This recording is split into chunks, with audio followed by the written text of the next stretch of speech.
Okay. People are beginning to join us on Facebook. So thank you guys.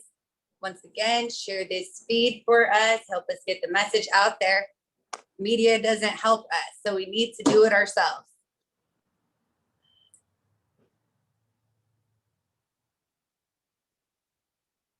And Theresa, I tag you on Facebook so that your friends can see it too. You might get that notification as well. Okay. Okay.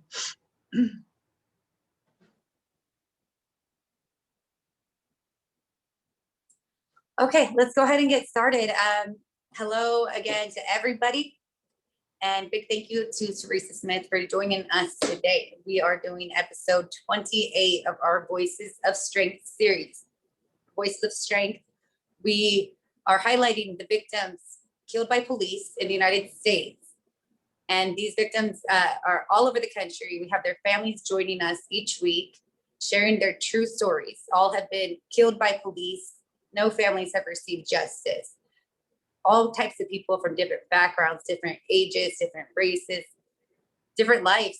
And we've all joined this family that nobody wants to be a part of. This week, we're highlighting Caesar Cruz. I have known Theresa for a few years now. Once again, for anybody who might not know me, my name is Marissa Barrera, and I am the sister of Michael Barrera. My brother was murdered by Woodland Police in 2017. I met a lot of other impacted families over the last 4 years.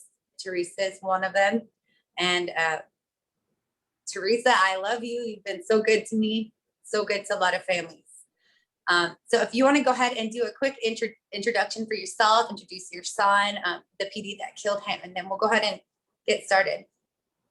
Okay.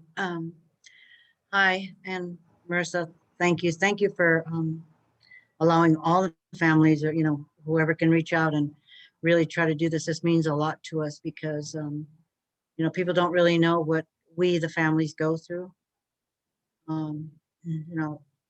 I know I've said this story 1,000 times, but my son was killed December 11th, 2009. He was killed by 5 Anaheim undercover police officers while he was still strapped in a seatbelt. So, it was just really hard for us. And back in 2009, we didn't have a lot of things that are happening today. We've passed a lot of bills, we've done a lot of things. But, when they killed him, at first they said they had a confidential informant, and that's why they were following him. But ultimately, they said that they were stopping him for a traffic violation. So I don't think it takes so many police to kill one person, because there was only 5 of them that killed him, but there were 7 cop cars that actually followed him. So there was like 14 cops that followed him. And so when I finally got there, when somebody had called me that my son had been, shot at Walmart. So I rushed down there, and it was on a Friday. It was raining. It was around Christmas time. So a lot of traffic, a lot of stuff going on. So it took me a minute to get there. And by the time I got there, they had it all blocked off. And when I got off, they said, he's at the hospital. So I rushed over to the hospital to go see him. And the nurse said, when I asked for him, she said, well, you can't see him right now. And I'm like, why? And she said, what's under investigation? I said, I don't care. He's my son. And I kept asking him, my daughter kept asking, when can I go see him? So it took a few hours before they finally took me to the back.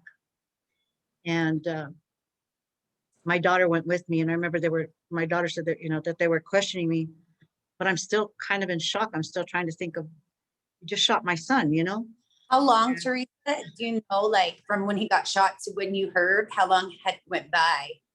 It was about 3-4 hours before I even found out what was going on, Okay. And when I went back, they were just like, the police wanted to talk to me, and they kept asking me questions. And my daughter was like, Mom, don't answer them. And I kept telling them, I don't know. I just want to know where my son is. Tell me what's going on with my son. That's all I kept saying. What happened to my son?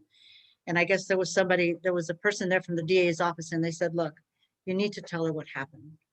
And that's when the police officer said, oh, well, he expired. Oh my goodness. And I looked at him, I said, what do you mean he expired? What are you talking about? Uh, I don't remember too much after that. It was just like the rest of the families.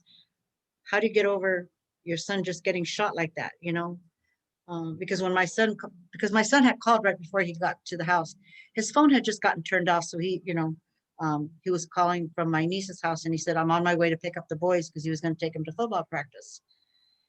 Uh, and that's all we heard. And then I didn't hear from him. So I called my nephew back and I said, did Caesar leave? And he goes, yeah. He goes, but I don't know, Auntie. He goes, I heard some sirens because they didn't live too far from Walmart. So we really didn't know what was going on. And like I said, it took all this time. And then, like I said, it just took him so long to tell me what happened to him. And then it took us like 2 weeks before we were able to finally see him.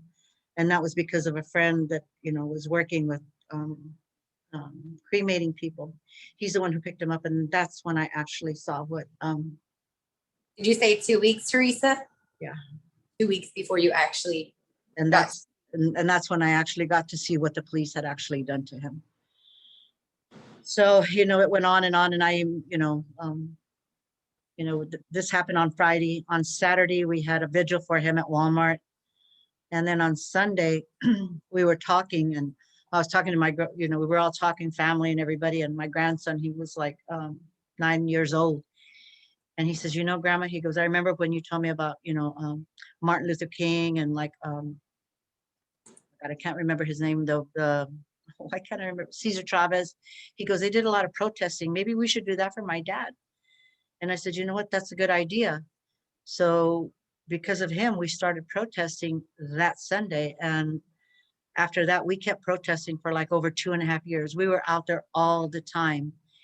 And I remember one time I was out there by myself and I took a picture of me just by myself.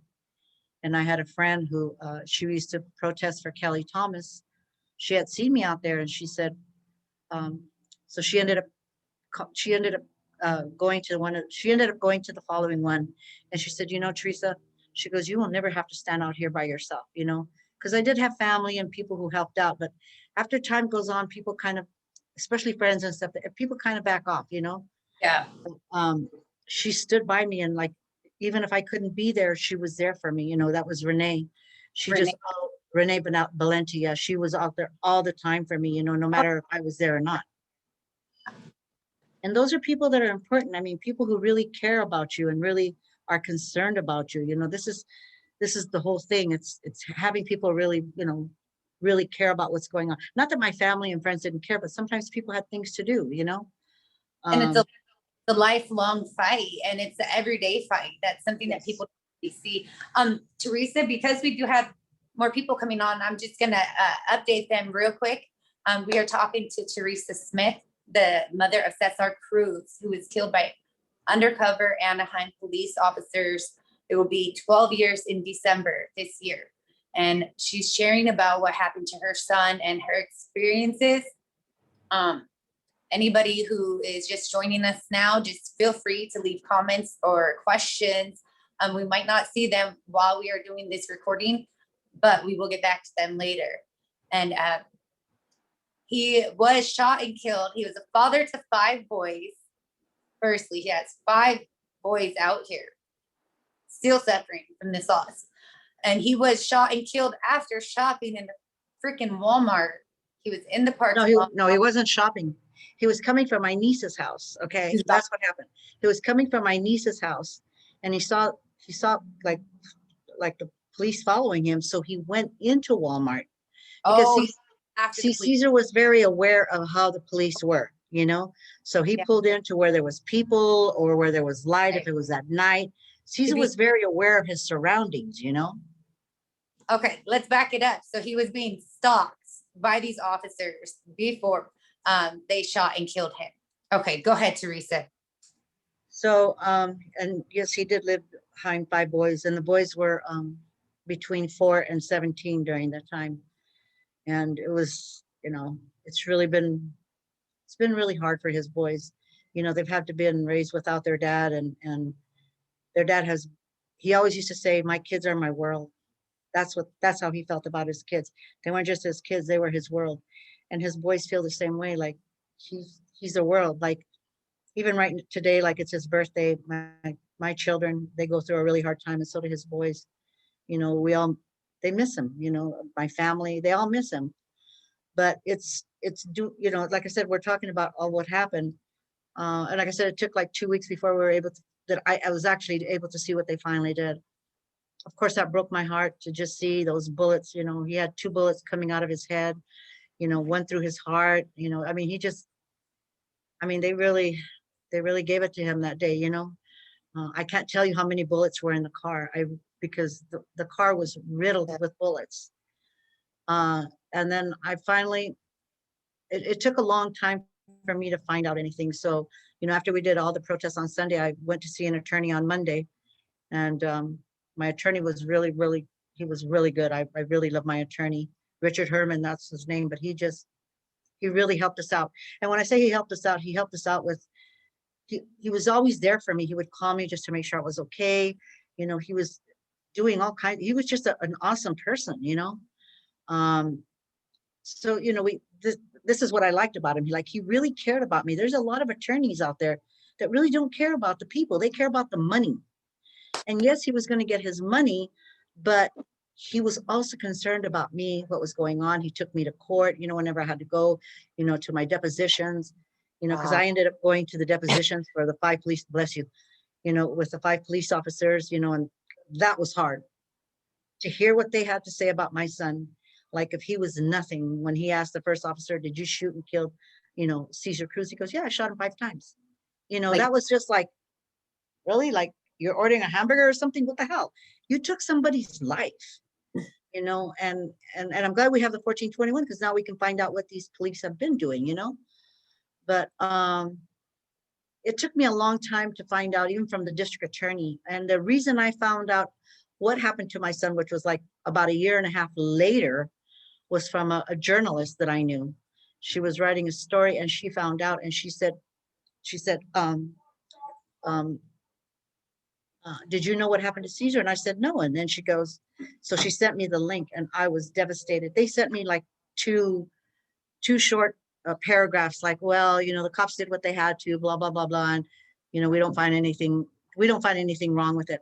This took 1.5 years to even find this out from the district attorney, because nobody would tell me nothing. And so, you know, we kept fighting. Even the judge wouldn't take our claim. Like she just wouldn't even take it. So we had to end up taking it all the way to the 9th District Court. So it took us 6 years to go to the 9th District Court to finally get a chance to have a hearing about it. And, you know, a lot of people talk about, you know, this is the thing, when we're doing this is all federal. So this is a civil court. It's not federal. So this is it's for money, right? And the money was not for me. The money was for his boys. That's what I was fighting for. I was fighting so that these boys could get some money. And what they paid our family, which was his dad, me, his wife, and his 5 children, they gave us $150,000 altogether for all 8 of us, which was nothing. You know, because like I told them, yeah, the money doesn't mean nothing to me. First of all, you're not going to replace my son by money. That's definitely not going to happen. It's not going to happen. But the money was for his boys. That's what I was worried about. So like I said, it did take 6 years. And then afterwards, you know, I got involved with a lot of groups and started doing a lot of stuff. You know, I started a group called it's called LEAN, and LEAN stands for Law Enforcement Accountability Network. And I left it that way because a lot of families have started groups for their loved ones, which is fantastic. You know, you do what you have to. Excuse me. Lila, go to my room, please. I'm on the phone. No, go to my room. I'm on the phone. Go. I'm sorry. I'm so sorry. Right now. No worries. Oh my God. I'm going to strangle. I'm babysitting my granddaughter. So anyway, I left it LEAN because to me, I want all law enforcement to be held accountable. You know, that's the police, that's the DA, that's the judges, it's the juries, it's parole officers, it's immigrant, you know, people, it's all these people that are in law enforcement. All of them should be held accountable. That's the whole thing. And that's why I left it at lean, because that's what I wanted. I wanted all of them to be eligible, you know, to be accountable for what they've done. You know what? Thank you for sharing that, Theresa. And that's something I wanted to talk about today, about lean and about you starting that, a family-led organization. And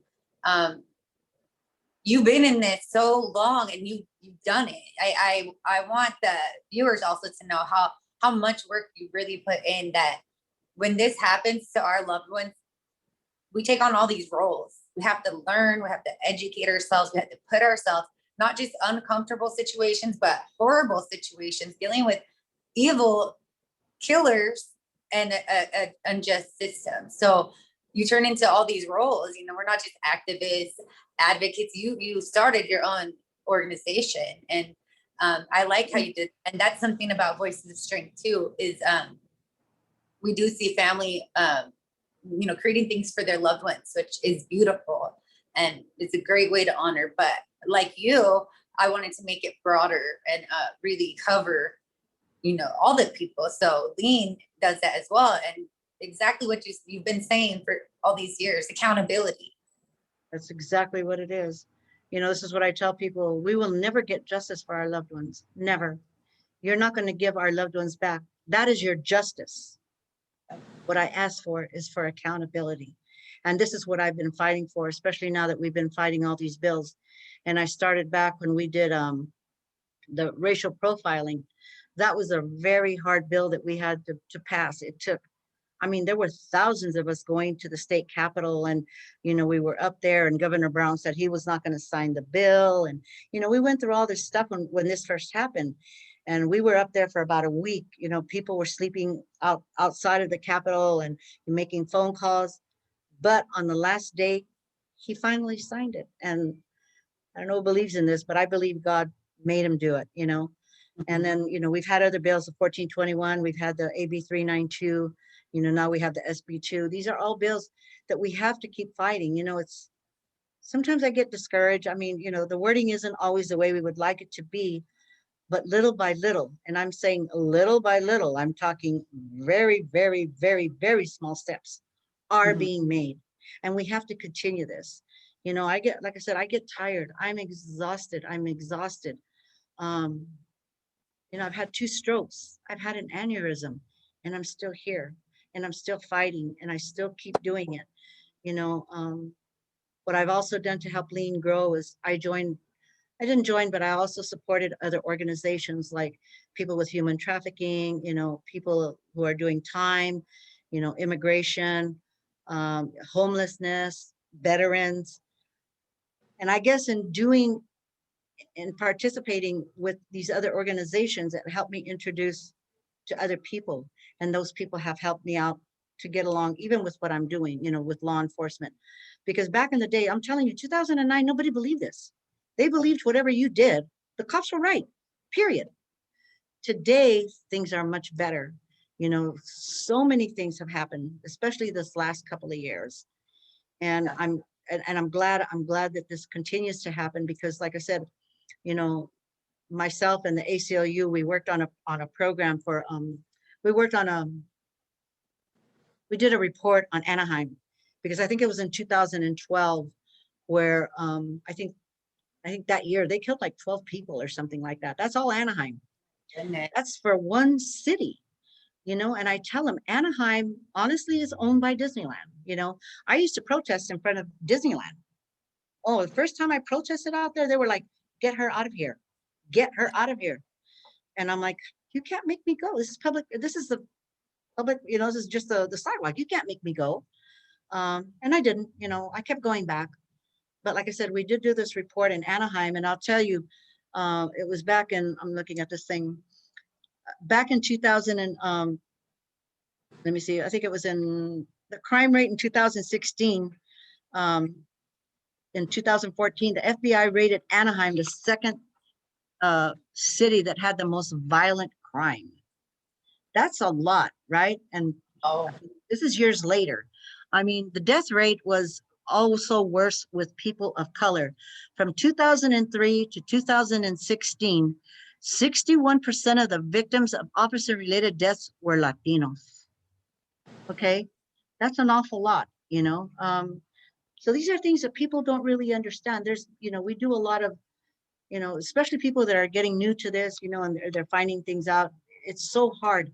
I mean, I applied for my boys to get help from the victim witness.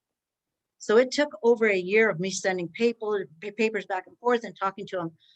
Finally, about a year later, I finally got a letter from them, and they said they couldn't get any help because it was my son's fault. He got killed. They accuse him, right, of being the suspect, being at fault, like basically, hey, you're at fault for your death. Mm-hmm. Blame it. They kill them and then blame it on them. Exactly. And that's what they did. As soon as they started, oh, well, he was in jail and he was this, he was a ex-parolee, he was this. First of all, he was not an ex-parolee. He had been in jail, yes. Excuse me. I think his last thing that he got busted for was his music was too loud in his car, you know. But they always want to put everybody down. Well, maybe he was mentally ill, or maybe he was doing drugs, or they make all these excuses for what they have done, for what they have done. They're not talking about the person as a person. They make all these other things about this person.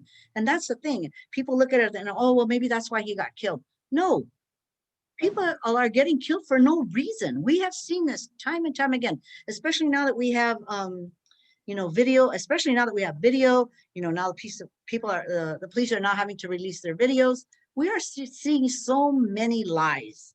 That's all we're getting out of this, is all the lies that's been said about them. Yeah. Yeah.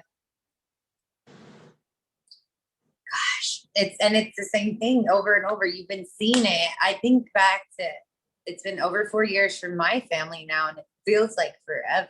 It feels like forever. Yeah, it still feels like he was killed yesterday. Yes. That makes, yeah. And I think about you and mothers like you that have been here this long, like, oh my goodness, this is. There's mothers like me have been here, you know, 20 years. They're still fighting it. Painful. And this is the thing. I mean, I've been to a lot of I want to say meetings with other families, you know, and we, you know, we always talk about this. And it's funny because when I'm talking to other mothers or even other families, when we're talking about the ones that have lost their lives, it's funny when we start talking about them when they're alive, because I always want to talk about my son when he was alive, right? And, you know, I tell him how crazy he was, and he was a nut, and he was, you know, he was just crazy. But when you talk to other families, that's usually what they're talking about. That one person is the one who used to bring that light in every time he walked into a room. He was just that light. He was just that gifted, you know. And this is what you've taken away from us. And you expect us to just sit here and just let you do that? For me, it's not going to happen. I told them this a long time ago when they killed my son. I hate to say it this way, but you fucked with the wrong mother. That's what you did. You fucked with the wrong mother. And I have been fighting for a long time. And like I said, I am exhausted.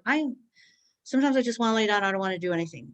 But something comes up with somebody else, and I still will do it. You know, I talk about all these things, and this is stuff that happened way back in the day. But I'm telling people, especially ones that it's happening now, keep fighting. You have to keep fighting. When these laws start changing, start calling your congressman, start doing things. You really, you know, get people to start calling, make these people, especially the ones that councilmen, they're the ones that make these laws. You need to start going and visiting them. You need to start telling about some of these laws. You need to tell them how you feel so that they can change their mind, because there's so many that are just like, oh, well, you know. No, these are real people. Yep. These are real people, and you need to think about it. And that's why they don't like us talking about it. I think whenever there's an ongoing thing, especially about, you know, we're talking about families, to me, the families should always be the first ones to talk. Yep. They're the ones that have the experience. They're the ones that are going through this. They're the ones that know how hard this is. They're the ones that need to talk about this. You got everybody. Oh, you got these psychologists. You have this person that speaks. Oh, this person has done. Who cares? What about us? We are the ones that go through this. Let us be the first ones to speak. Let us be the ones to say how it feels, how it makes us feel. Because I'm sorry, a cop's life is not more important than my son's life. It just doesn't work that life. It doesn't work that way. It just isn't, you know? And that's what I've been fighting for. This is why, like I said, I keep fighting, and I probably fight this until I take my last breath, unless they stop killing people. When they stop killing people, maybe then I'll shut up. But until then, until I can walk and I can talk and I can still move, I'm going to keep doing it. That's all there is to it.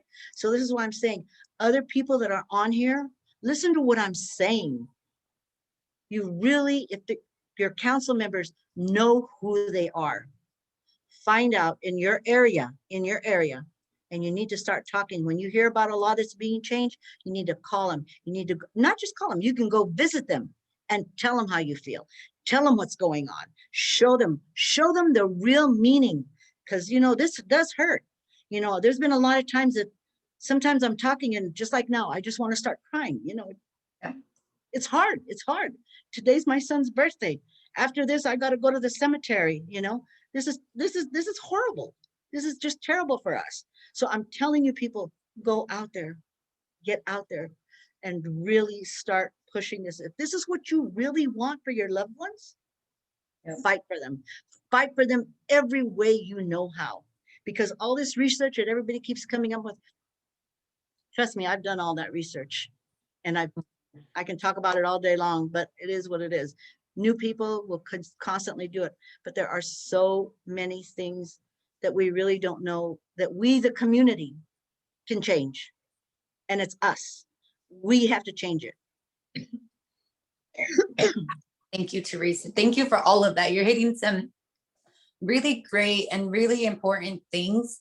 Something you shared that I want to touch on, because I feel it personally, and I know every person on this show nearly has expressed exactly the same thing, which is they are the light. They brighten the rooms. They're that one that brings the family together, makes them laugh. They're the biggest personalities, probably the biggest storytellers, probably it's the funny guys, the loving guys, though, fathers. Thank you for sharing. What it is. And that's what it is. Like I said, I like to share what my son did.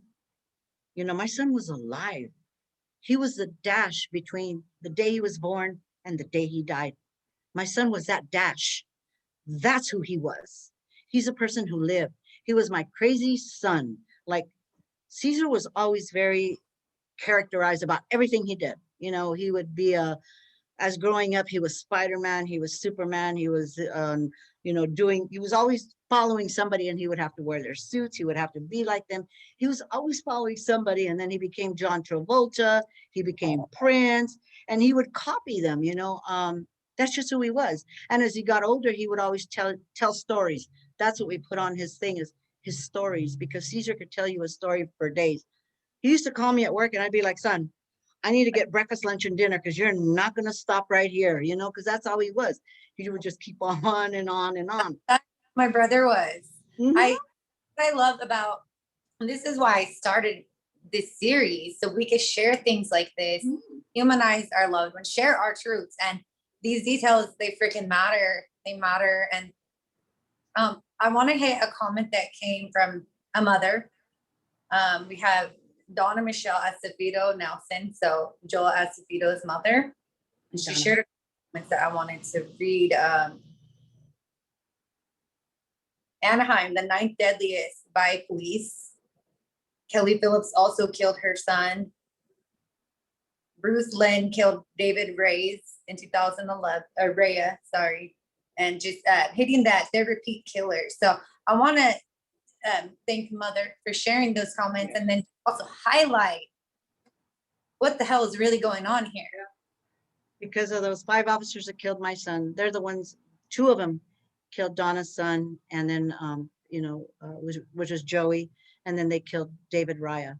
So we have so many repeat offenders here in Anaheim, it's ridiculous. They're still on duty. They usually get a promotion. You know, they give them these awards after they do it, like good job. Really? You just took somebody's life. That's a good job?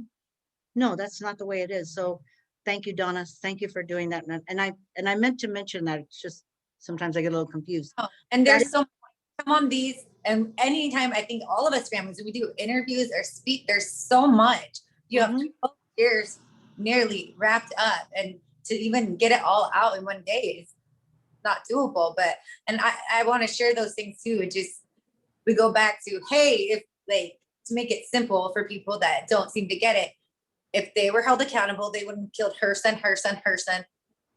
And it's really connected. These killers are psychopaths. These cops They are just keep doing it. Yeah. It's like the one who killed Manuel Diaz. Yes, I was You know, gonna. he's killed 4 people. He's still on duty. Why is he still on duty? You know, I don't understand that. You know, next month it's going to be the, you know, I think it's going to be the 10-year anniversary for Joey and for Manuel, because they were killed one day after another.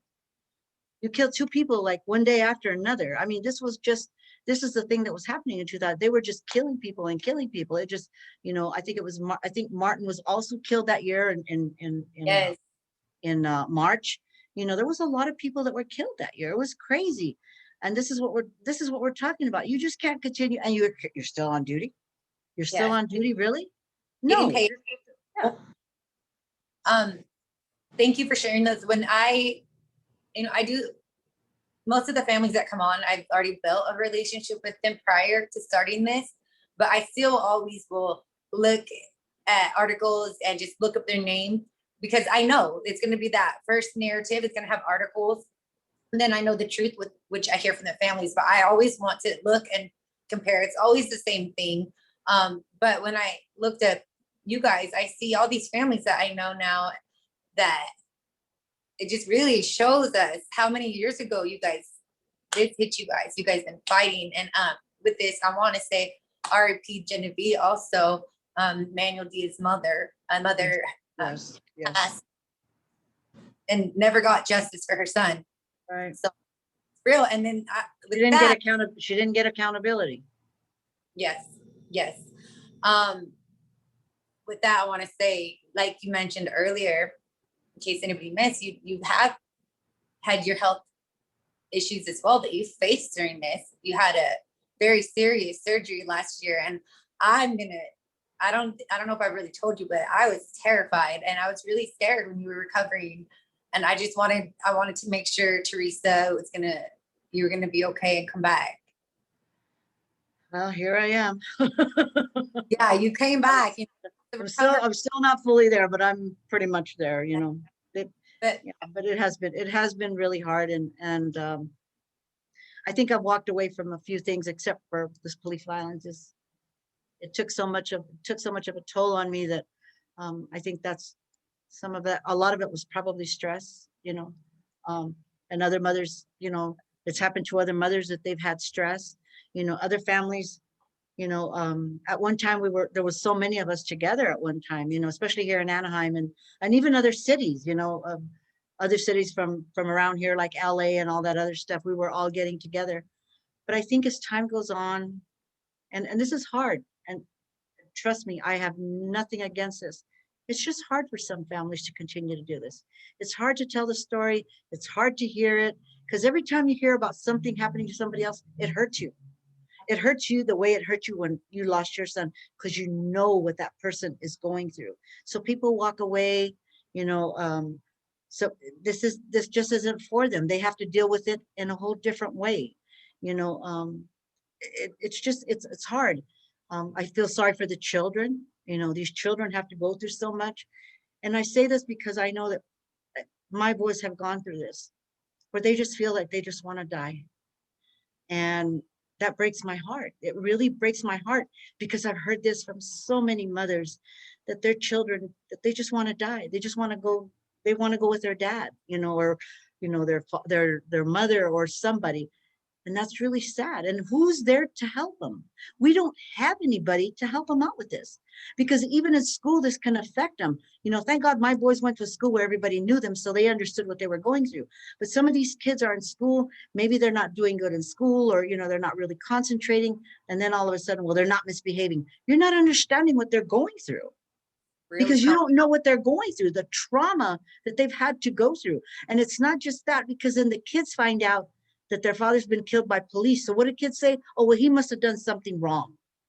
Where do they get that from? So it's hard for these kids to have to get through this.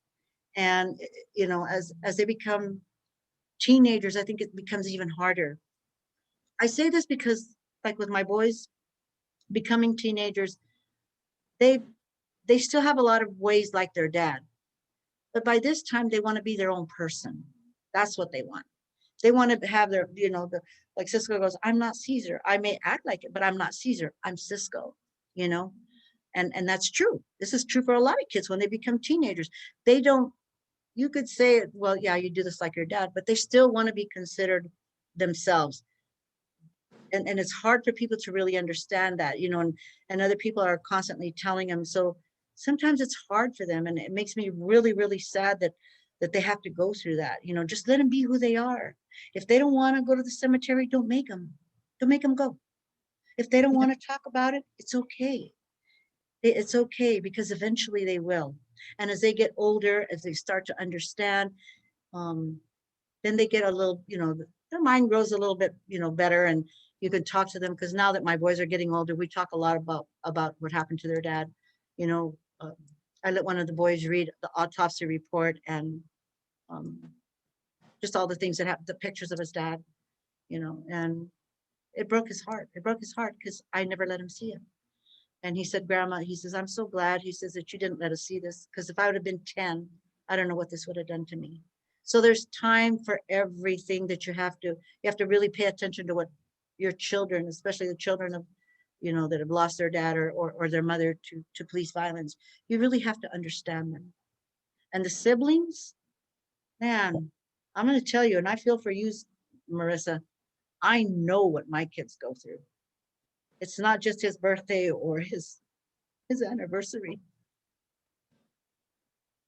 My son called me today and he's playing, You Aren't Heavy, You're My Brother. He goes, Mom, I'm having a really bad day. And my daughter starts crying. It's hard to mention his name. And it's hard for me because they don't want to tell me, because they don't want to stress me out.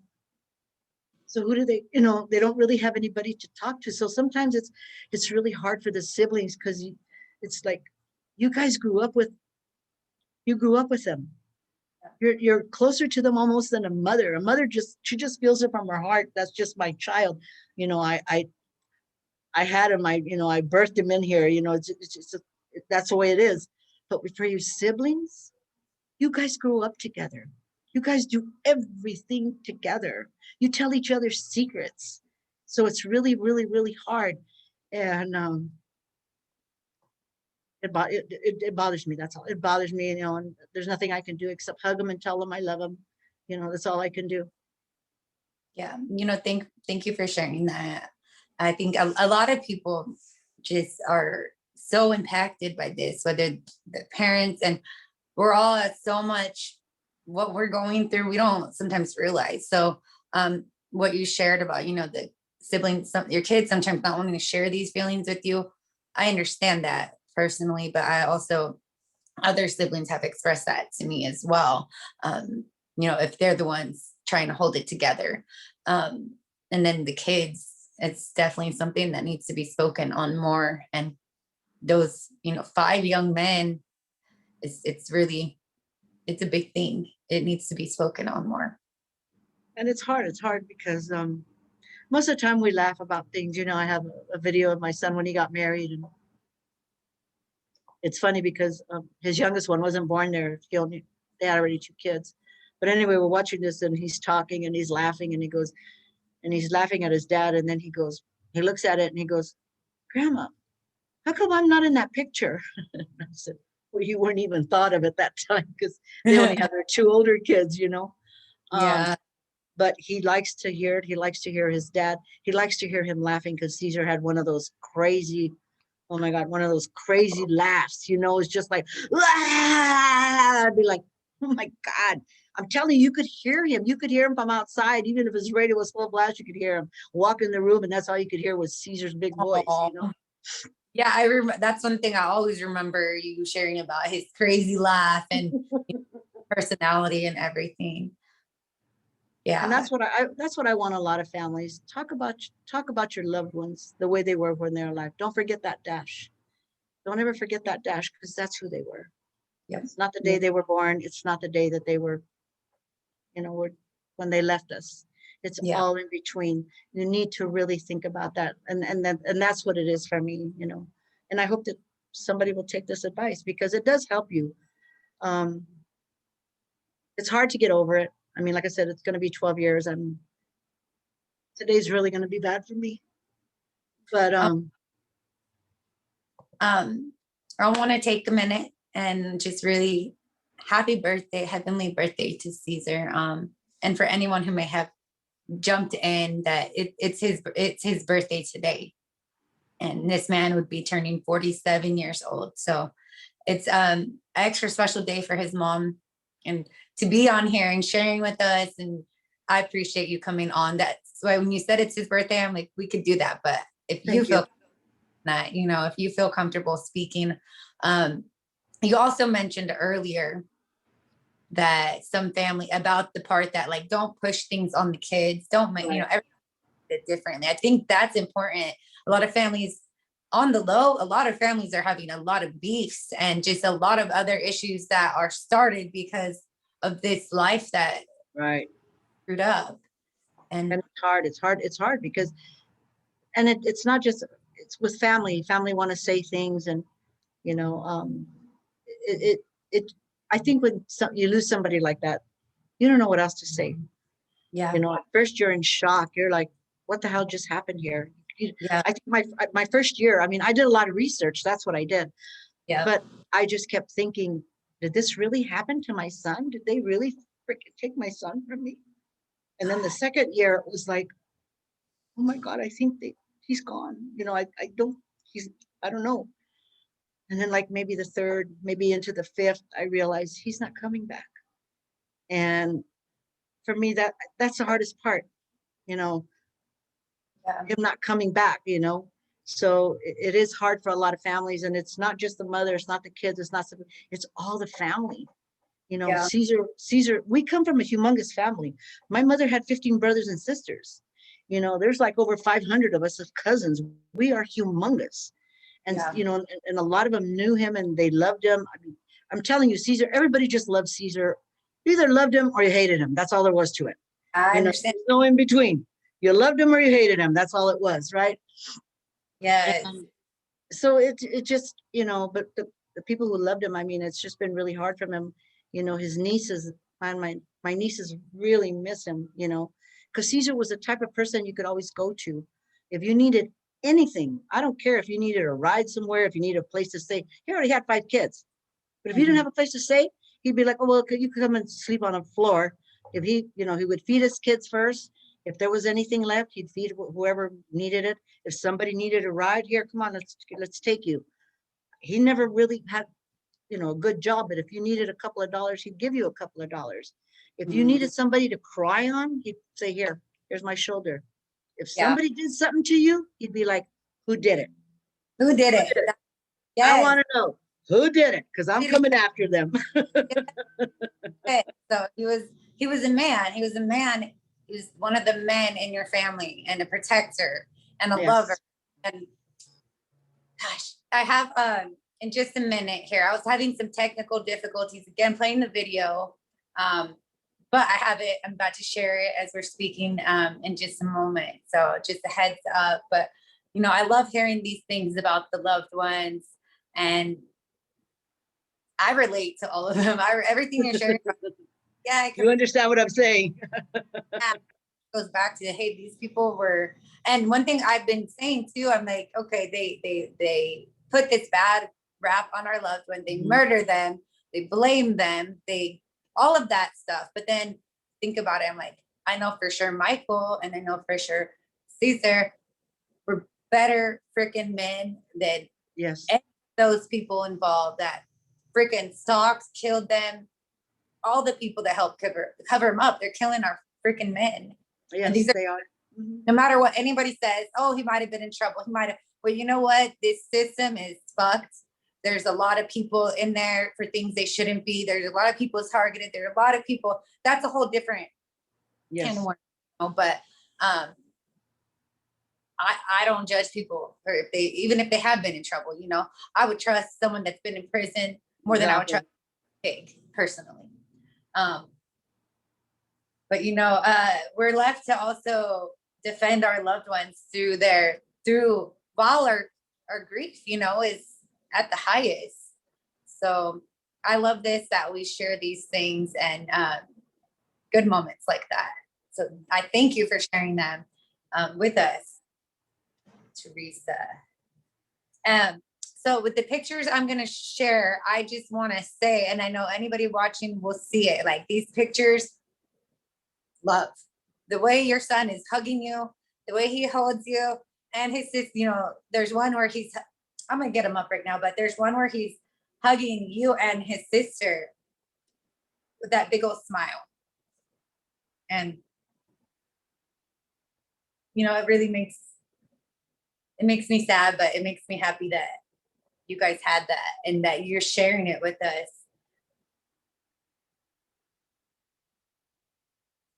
About to go up, just connecting this screen.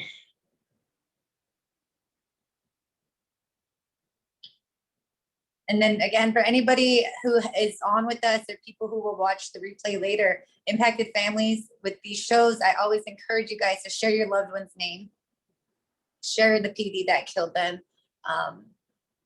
The crazy thing is, through these shows, I've meeting so many more. I felt like before I always meet new families, and then meeting so many. Way too many.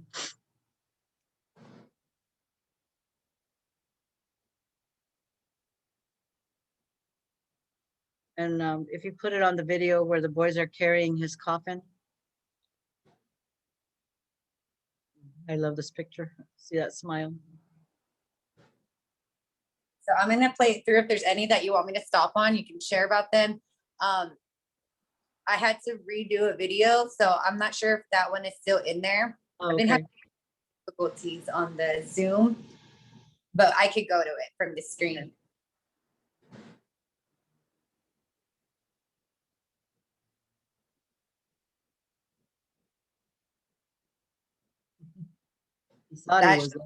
He thought he was the Hulk, okay? I stalked her. I'm like, that's your personality too, right there. That was your son. Yep. That is your son. That's your baby. Yep. Another one. Yeah, he was always hugging me like that. He has that smile. Actually, he got it from you. You had it too right there. Got it from his mom.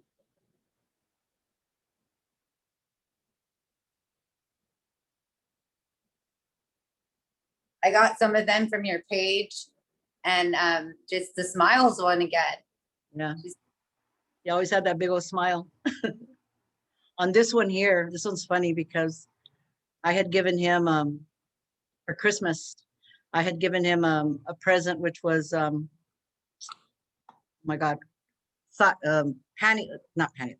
I got him some underwear that were a thong. That's what I had gotten for him. And he's laughing like this because he actually is holding up the thong that I had got him for Christmas. Oh. Because I always used to mess with him when it was Christmas time. I'd always give him crazy shit. So he got a thong from his Yes. mother. And like he was going to wear it, but he was showing it like this. That is funny. Okay, so I am going to go. Oh, wait. What did I do? I don't know. There's a couple more on here, and then I'm going to go to the pictures of.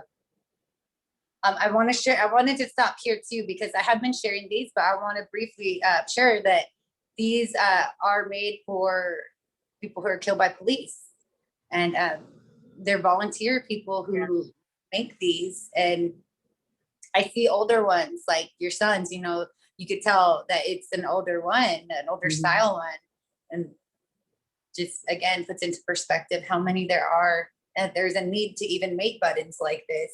I'm going to turn off the screen real quick and then pull up the photos of your grandsons. I think that's important to see. what people, and I know we all have these type of photos. That's at the funeral, right? Yeah, those are the four boys. The oldest one wasn't there right then and there. But those, see how young his baby was. He was only 4, and then the one at the very, very, I say to the left, he was the oldest. So Gosh. Is that the one that was 10? no, the one that's 10 is to Okay. this one right, Cisco. He's a taller one. Okay. Cisco's a taller one, yeah. And then we have the other one where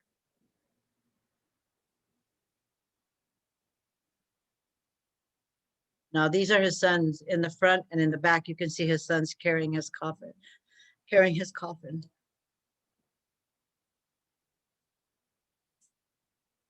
It's a hard thing for a child to have to carry their dad like that.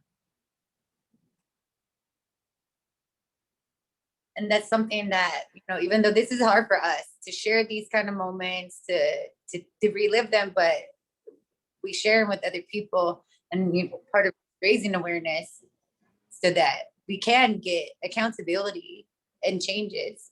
But it's just horrible seeing that these little boys had to go through that. Yeah. These are the raw moments that, the real and the raw moments that people don't see.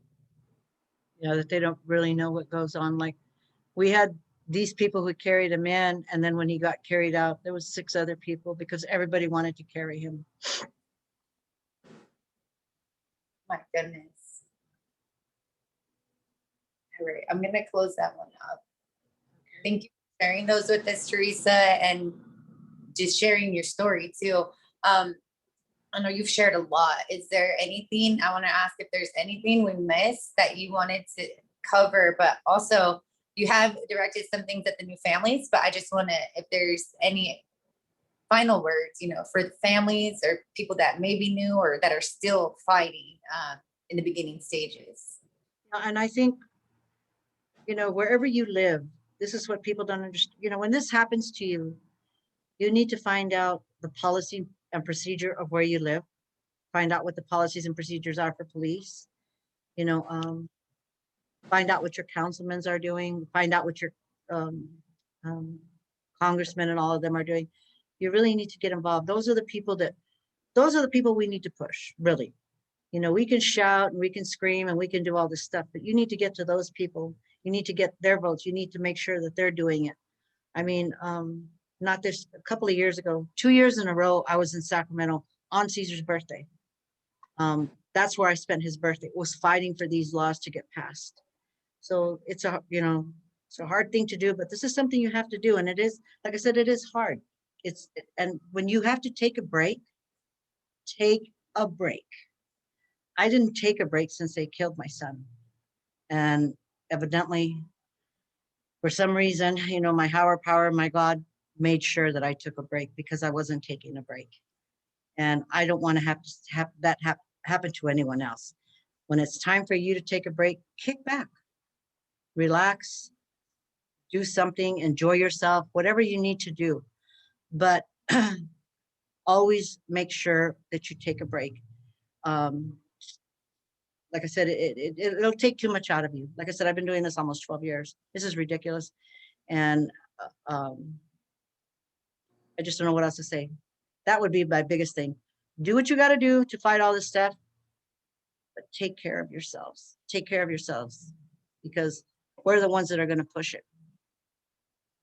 That's great advice, Theresa, and very important.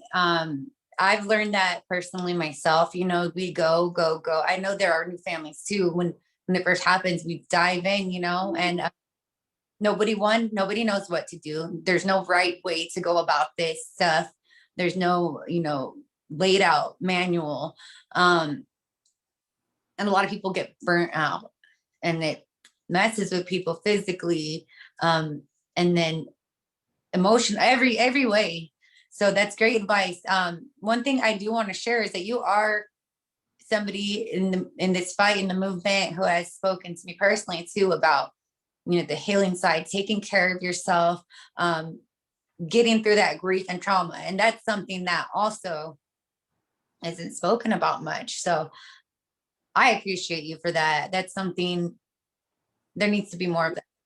We need to, that, like I said, especially for the people that are just, haven't done this very long, they get into this gung ho. And this is what happens. You get into it so gung ho and you're so pushing it and pushing it. Then after a year or two, you get tired. So you have to take a break for whatever, by yourself, with your family, you have to do things. This is why I always, throughout all of this, I try to spend time with my family. I have to. That's what keeps me going, because my family's crazy and they always have me going crazy. So I have a great time with them. And that's why I spend a lot of time with my family. Doesn't stop my fight. It doesn't stop me from what I'm doing, but I do need to take a break. And I mean this. I mean, I'm glad that you do your yoga and, you do all this other stuff. That's good. I wish I could do that, but I think I'm too old to do that. I'm not too old. I just can't do it right now. But it is good to take some sort of an exercise, to read, to, I have Audible, so I have a hard time reading, but I do have Audible. And so I can hear it, right? That's, for me, that's better than reading.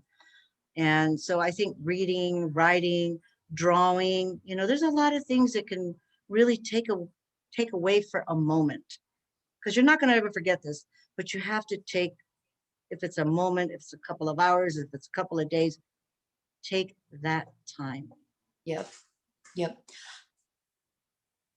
So important. And I hope, there's a lot going on right now, my life personally, but I hope one day to help bring that to some families, help bring that side of it, even some type of outlet, exercise, going outside for walks, regular things like that help.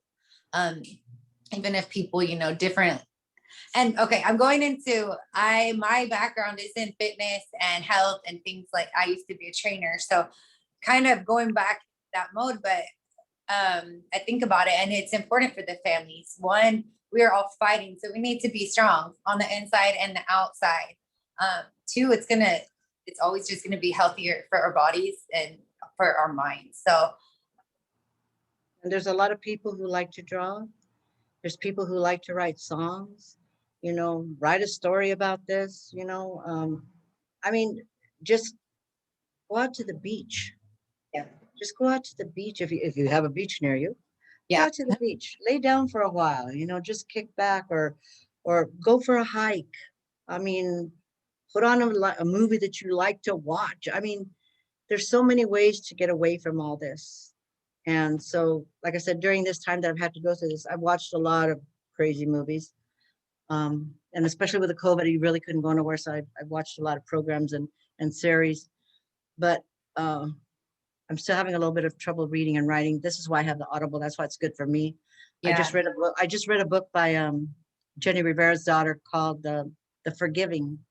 Oh, And she's talking about forgiving with everything that she went through. And it was just like, it was amazing to me, because everything that she had been through, she was just forgiving, and she just goes on with her life. But there's a lot of books that you can read, that would probably help you out. Self-help. There's a lot of things. People like to draw. I wish people would do more things. I'm very proud that the ACLU put mine and my son's picture up on their wall in LA. I was I wanted to put his picture somewhere. So yeah. I'm grateful that the ACLU did that for me. I thank them a lot for that. That's the one in LA, the LA office. Okay. And then I believe, correct me if I'm wrong, I believe I seen like a big painting somewhere. Yeah, that's in LA. That's it? Okay. Mhm. That's beautiful. Okay. Yeah. That's what I'm saying. I mean, yeah, there's just ways that you can take it. And there's a lot of kids that like to, one of my grandsons started writing songs.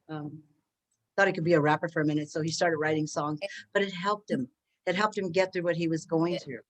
So this is what I'm saying. Some just little things like, whatever makes you feel good. That's what it is. That's beautiful. As you're sharing that, it's just, exactly what you said at the end. Whatever makes you feel good, do some of that. Any type of outlet to express yourself, or like you said, step away from this every day. every day and every moment, almost life. When this happens to us, it doesn't go away and it doesn't shut off. So I just want to thank you. I really do appreciate you letting me. You know, we don't really get a chance to talk, especially when we're doing these bills and we get a chance to talk for what, 3 seconds? Yeah. You know, so they're really not hearing our stories. And this is why I'm saying, when we are out there, when people, you know, a lot of people want families to speak, but then they don't really let them say what they want to. They want to tell them what to say. I'm going to tell you this: speak from your heart, not from what they're telling you to. Always speak from your heart. That's what makes a difference. And if they ask you to speak wherever, just tell them it should always be the families, not all these other groups. Yeah, you can have those groups in the back, but always make sure that the families are the first ones to speak. Yes. Yes. That's absolutely how it needs to happen. People need to remember, one, the families are the experts. We're the experts on it. You got 12 years nearly in this game, and it's not a game. And then we're also the front line.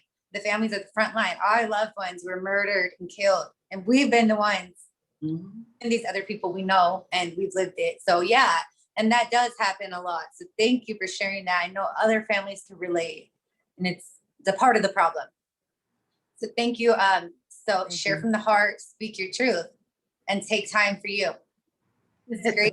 Great. Hey, you said it perfect. Maybe I'll be a rapper. No, that's beautiful. I'm glad you shared these things with us, and I'm glad you shared about your son and his loud laugh and crazy personality, and you know how he loved his mama. All those details. Like I said, today's his birthday, and if you can't do anything, you know, say a prayer, dance a little dance. He loved to dance, sing a song. Yep. Sing a song. I had a friend, Kia, who lost her husband about 2 or 3 years ago. Her and her children all sang a song, and they sent it to me for his birthday. It was the most beautiful thing I had ever seen. They sang this beautiful song. It was so nice. I love Kia. Kids are cute too. Yes, all her kids they were all up there. They were all singing. So sing a song. I mean, if you can't do nothing else, just say Caesar. That's all. Not asking for a lot. Okay, guys. Yes. So you guys hear that. So today for Caesar's birthday, 47th birthday, 47 years ago, this mama, she did that. And it's not easy, but you know, we're lighting a candle. We're saying happy birthday. We're saying his name.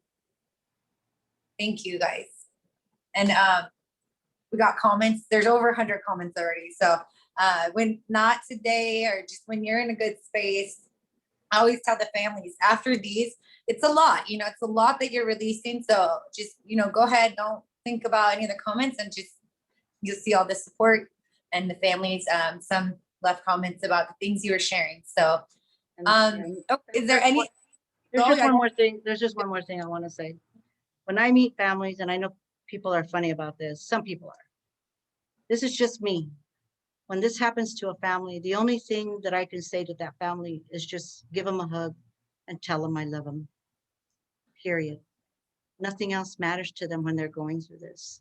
They don't want to hear he's in a better place. He's, you know, doing this, he's doing that.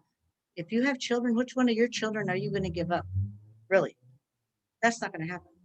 All you need to know is just let them know that you feel for them. Give them a hug. Tell them you love them. And mean it. Mean it. So this is what I have for all of you. I give you all a big hug. And thank you. Thank you all for letting me share all of this. Thank you. And thank you for that. Just a reminder of how, I guess, what's appropriate to respond, before I know I'm going to let you go, you got things to do, but before I want to highlight that, and just for anybody watching who will see this, when there are new families, don't put pressure on them to go out there and protest or do things like that. I've seen that. Let that family grieve as best as they can, and ask how you can support them, what they would like to do, and how you can support them. Yeah, don't ever put pressure on these families. And that's true, because people get out there, well, you should do this. No. Let that family grieve first, because that's first what they have to do. You're grieving what just happened. I mean, how can you think of anything else? This just happened to you. You're in a state of shock. You need to let them go through that. And then you're right. What does you need me to help you with? If I can help you, just Yes. let me know. That's it. Yes. And let them make the decisions. Yes. Those beginning days are very crucial. And we all know as families. Okay. Yes, we do. I love you. Love you. I love you. So much for all your work, for your experiences that you've shared, and just for you. I could call you anytime. I know I can, and I have, and you as well for me. So I appreciate you. And for everybody listening, thank you guys for joining. Once again, we are on Voices of Strength, our series where we are highlighting victims of police killings from across the United States who were murdered by police. And we highlight the victims while we feature their families to share their truths and share about their loved ones, who they were, and the dirty behind everything, the things that people don't see. Yes. Theresa, I love you. Happy birthday to your son, Caesar Cruz. Happy birthday. Enjoy your family today. Big hugs to all of you guys. Thank you. Thank you. Thank you. And thank you, everyone. Thank you for listening. Thank you. All right. Thank you all for listening again. Theresa Smith, we love you. Mama Theresa. Everybody else watching, you guys have a good day too. Take care. Yes. Thank you. Bye-bye. Bye-bye.